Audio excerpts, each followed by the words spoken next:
Everybody's talking about sovereignty right now. Control your infrastructure, control your data, know where your compute runs and who touches your information. And that's fine. It's not wrong. Infrastructure, of course, matters, and so does data. And if you don't know where your systems run or who can reach your data, you really don't have any control over your infrastructure. But I would say that the game's moved on.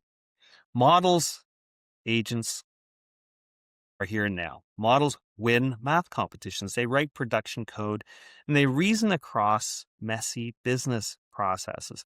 Agents sit on top of the models and start doing real work. They retrieve records, they make recommendations, they call tools, they route cases, they generate evidence, they push decisions across and through the enterprise.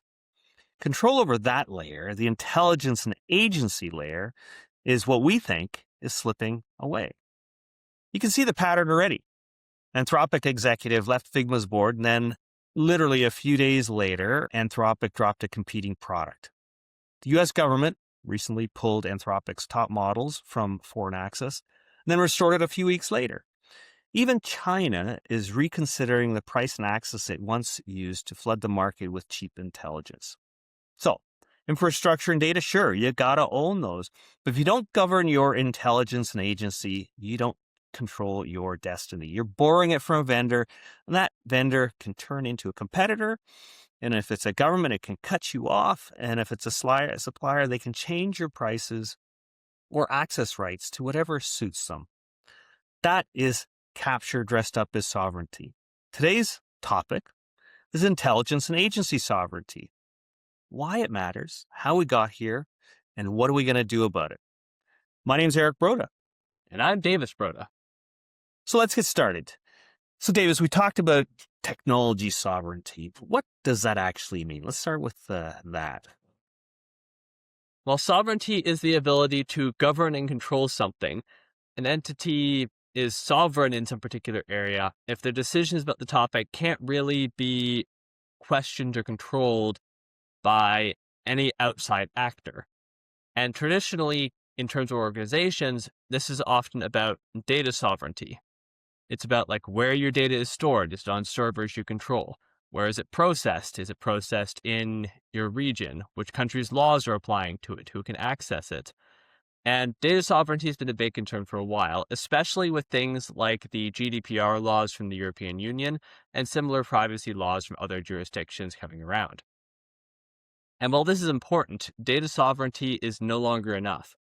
Controlling your data is still important, it's still needed, but it's no longer the only thing you need to control. AI adds more layers to this. You also need intelligent sovereignty. Who controls the models your organization depends on? Who controls access to these models?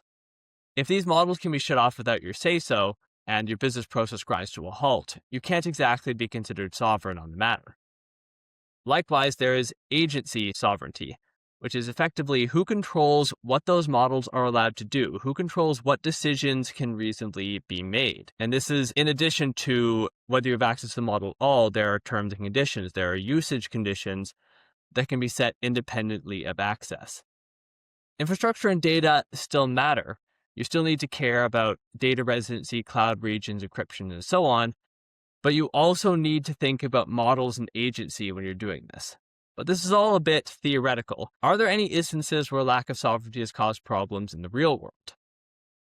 Yeah, it's a great question, Davis. I think it's pretty fair to say that today, the intelligence and agency, the models and the agents your firm is probably running are running or using licenses from third-party vendors that are permitted by governments and they're priced by suppliers. Each one changes their terms independently, and that creates 3 points of failure. The first one, we talked about the Figma example, but this is actually really critical.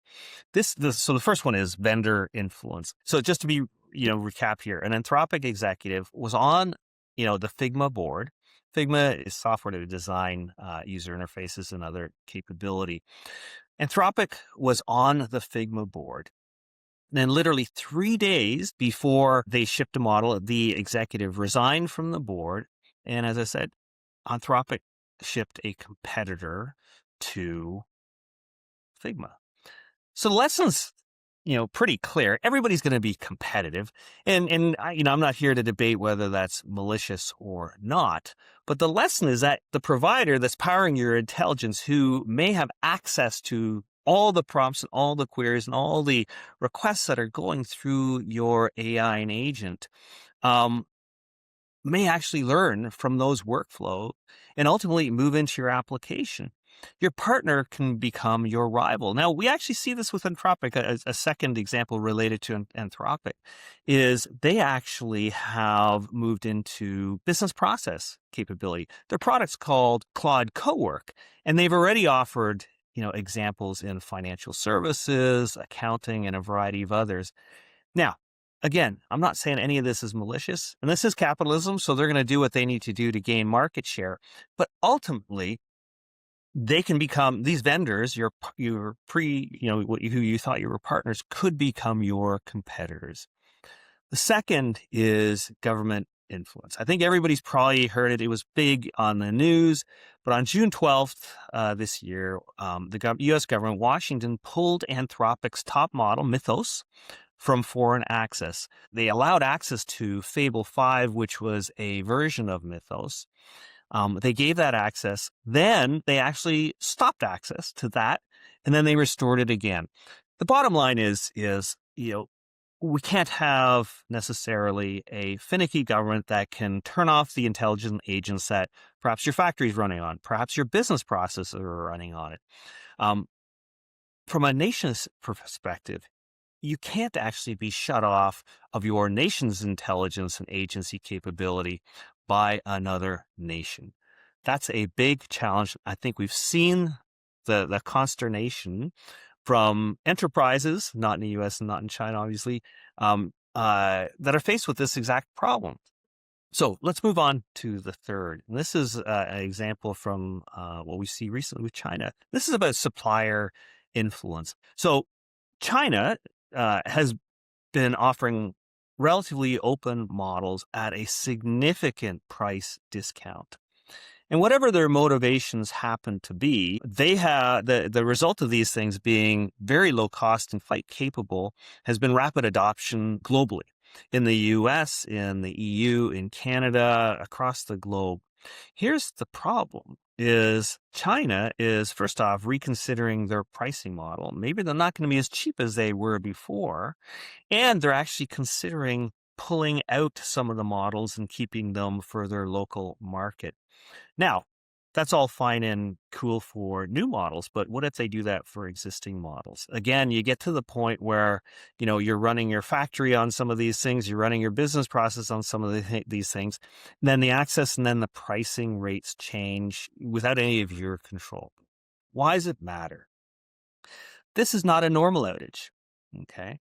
Normally, you have control over a number of the capabilities that we've talked about, infrastructure, data, and in the future, hopefully intelligence and agency. But these are not outages that you can control. Customers have done nothing wrong, but they're held hostage. Okay. The data may have been stored in a compliant region, but the access to the intelligence that consumes that data has been taken away. So this leads to a whole raft of questions. There's three that come top of mind, I think.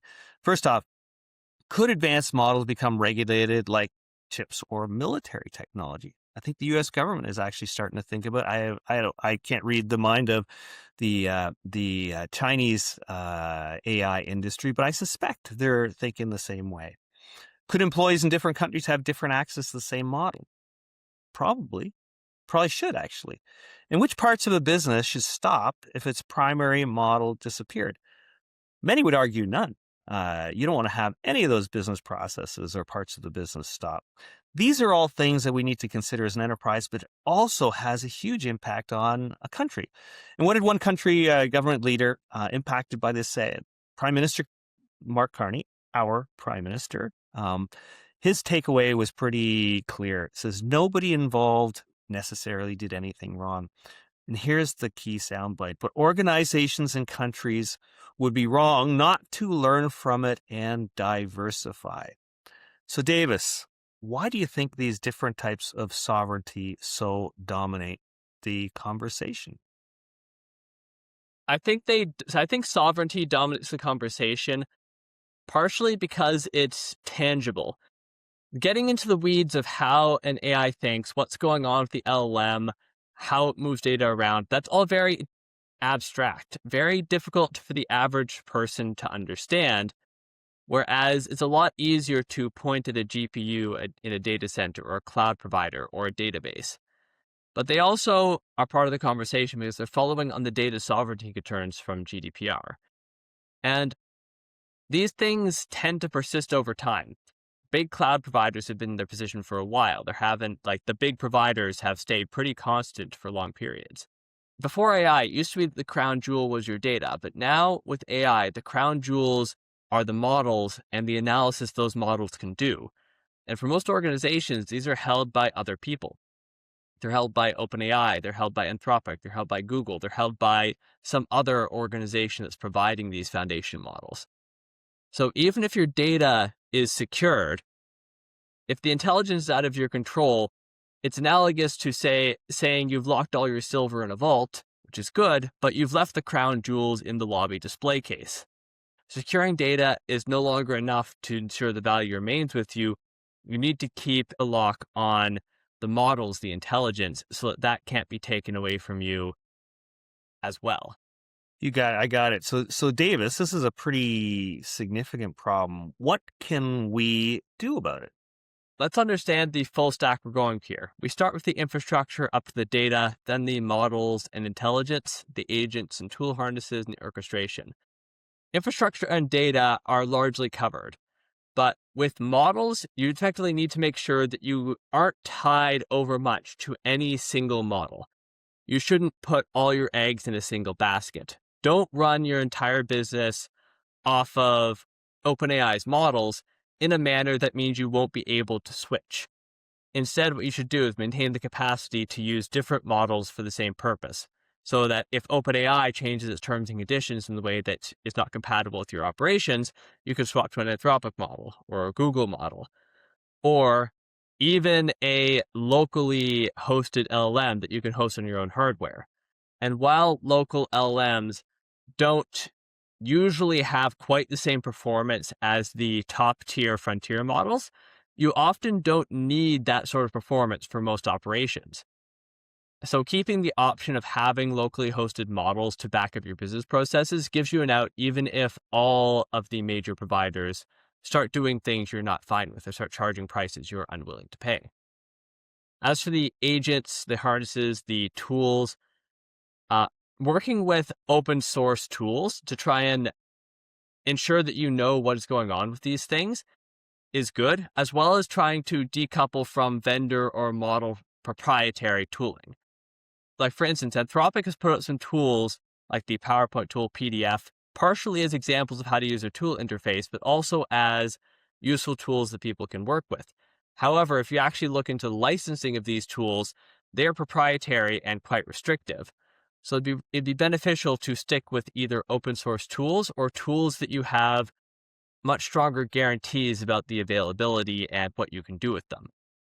Now, to the orchestration level, you need to control the plans for what your agents are doing. You need to be able to control what decisions your agents are going to make, how they're going to make them, and what paths are even available in your business processes to take, such that the agents cannot start doing things that they are not allowed to do. And of course, while there are concerns for organizations, there are also concerns for countries. These new models are powerful enough that governments have started worrying about their capabilities. This is most obvious with the United States and the Mythos Fable incident, where they were so concerned about the cybersecurity risks this model could pose that they put a restriction on it for several weeks, while the big cybersecurity organizations took a look at the model and ensured it was considered safe enough to release. Despite these risks, if you want the benefits, governments do still have to adopt AI. They still have to figure out how they're going to use them. But most countries probably can't really produce their own competitive frontier models. You're not going to have a small country produce something that can realistically compete with OpenAI, with Google, with China's DeepSeek, etc. But most countries really don't need to own the frontier models per se. They're mostly going to be concerned with passing laws regulating AI usage to control how it's used, what can be done with it, as well as building the infrastructure to help support organizations using AI within their country. As an example, Canada has the AI Sovereign Compute Infrastructure Program, which involves investing billions of dollars into building up the infrastructure to allow AI to be used within Canada, building data centers, building the supporting infrastructure to ensure that it actually can be used. Even if it doesn't allow the development of new frontier models per se, it does allow the running of these models on Canadian hardware, the running of these models within the Canadian ecosystem. And other countries are likely to do similar things. Now, there are some concerns governments are going to have that are similar to the ones corporations are going to have. For instance, if you're using AI within a government agency, you're going to have similar sovereignty concerns to corporations, if not even more severe ones, due to the sensitive nature of the information governments often have access to and work with. AI is already starting to be used in healthcare, for instance, in highly specialized applications, and this is only likely to get more prevalent as we go forward. It's a sort of thing that needs to be considered very carefully when governments do it, but yet it also does need to be a priority for the gains it can give. The countries that don't develop their own frontier models, the middle powers like EU countries, Canada, etc., they need to take into account that at some point in the future, the major countries like China and the United States who are building these frontier models might restrict them. So they need to have a policy in place, think about it in advance of what needs to be governed and what doesn't need to be governed, what risk is acceptable based on their geopolitical circumstances, and what they are willing to accept.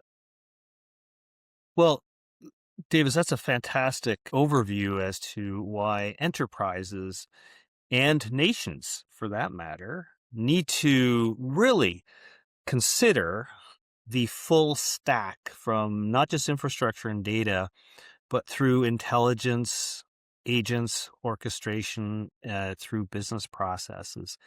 And your point, which I strongly agree with, is first off, we're early stages, and most enterprises, let alone nations, have not come about looking at it this way. Perhaps rightly so. And this probably leads into my close. Enterprises and governments have not necessarily thought this way because the challenges that have arisen that we mentioned, whether it's vendor influence, supplier influence, or government influence, are relatively recent concerns. Some of the issues that bring these things to the top of the priority queue only occurred recently, literally the last 30 to 60 days. So it's fair to say that enterprises and nations have not necessarily positioned themselves well yet. And I think the yet is the key thing. So the question, which really leaves you we want to leave you with, is what do you do Monday morning? What if you're the chief architect in an enterprise? What if you're the CTO or CIO, or for that matter, the chief executive officer? What do you do Monday morning? Now, I'm not a politician. I'm not an expert in geopolitics in any way, shape, or form. But in this case, I think the recommendations for the enterprise rhyme. They aren't identical, but they rhyme pretty closely with what the implications and recommendations are for nations. So not that I'm one to provide advice to Mark Carney or the leaders of the various EU countries. I think what we're going to say about the enterprise maps reasonably well to the government. So here's the bottom line is, as Davis mentioned, you need to first understand the full stack. Yesterday, the full stack was infrastructure and data. It now includes intelligence models and agents and their harnesses and tools, as well as the orchestration, the business processes that consume these things. So if you first understand the full stack, then you recognize that there's different actions and things that you can do at each level. First off, as Davis mentioned, infrastructure and data is more or less solved. So I'm not going to talk about that. There's lots of material, smarter folks than us that have opined on that. The thing is, though, intelligence and models and the other things, there are stuff that you can do. Davis mentioned some of these, but I'll kind of elaborate a bit perhaps. But on the intelligence and the models front, first obvious question is, do you need a frontier model? Most, our experience is many of the tasks in a business process do not need frontier models. They need average models. So perhaps, some of the other models from other vendors give you substitution or optionality. Maybe you can use Open Router and other capabilities like that to actually select models dynamically and route your requests to those. Heavy duty reasoning ones may have to go to a frontier model, but the other 90% may not and may be able to reroute it to another open source model or a low cost model. And again, that's where open source comes in. Open weight or open source models can actually be run in your data center. Bottom line is you need optionality and substitutability in your intelligence models. Same advice applies for agents, harnesses, and tools. Open source should be a primary consideration. There are now open source harnesses that will plug into any model. They're early stage, but I expect that they will come to dominate the market relatively soon. This is something you should be exploring. You should be decoupling your agents from your models. Today, it's very comfortable to use Anthropic's models and use their agent Claude Code or Claude Cowork because the integration is quite tight. Again, with the evolution of harnesses, we actually expect that the capability to decouple the models from the actual agents is it's a necessity, but it's a practicality very, very soon, if not already today. And the last part, orchestration, Davis hit the nail on the head. You got to control your agent execution plan. You need to know what that agent's doing in a fair amount of detail, sufficient that you can introduce the optionality and the substitutability that we've talked about around with respect to agents and harnesses. Bottom line, you need to actually control your business processes, whether they're run by people today or agents tomorrow. So that's the practical advice that we would offer you. I think, Davis, that closes it out. Did I miss anything? No, I think you've done a pretty good overview of the situation. Great. So with that in mind, we'll leave it there. Thank you very much for listening to us. I hope you get to hear from us at the next episode. Bye now. See you then.